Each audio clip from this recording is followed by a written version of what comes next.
MetaCritic is the other numbers game in town when it comes to reviews and aggregate numbers. You have Rotten Tomatoes, you have MetaCritic, now I guess there's OpenCritic. I can't keep up with them anymore. Whatever the case is, we're going to cover two. We do Rotten Tomatoes and we do MetaCritic. So in this one, we're going to talk about Fantastic Four First Steps, where it lands on MetaCritic, and what does this ultimately mean, if anything.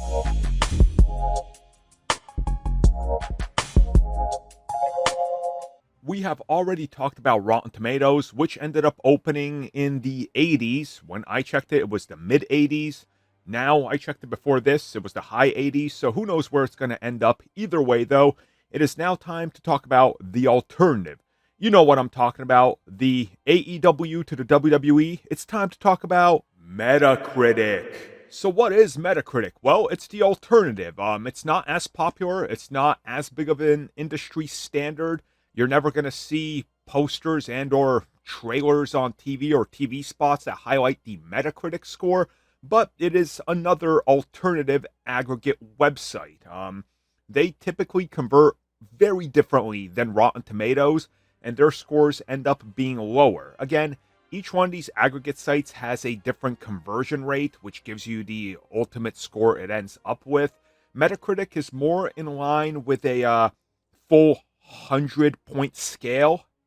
So, like 100 points, right? Whereas to Rotten Tomatoes deals with 100 points, but their skews towards a meter that goes one way or another. So Metacritic is more like a traditional 100-point scale, even though their conversions sometimes don't make as much sense.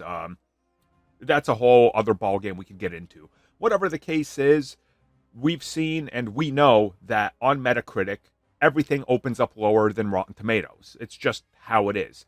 So on Metacritic, Fantastic Four First Steps currently has a 64. So yeah, 64. Cool. Okay. Perfect. Does this mean anything to you? Does it mean anything to me? Not really. I really don't care about the scores. But if it matters to you, then you might care. How does this compare to Superman? I don't know. I haven't checked and I can't remember what Superman got. I barely ever remember Metacritic scores, so I don't care. The thing about this is that, again, you pick and you choose your battles, right? Which one do you believe? Which one are you going to skew towards one argument or another? Like, I already saw have we figured out what the James Gunn loyalists are now called?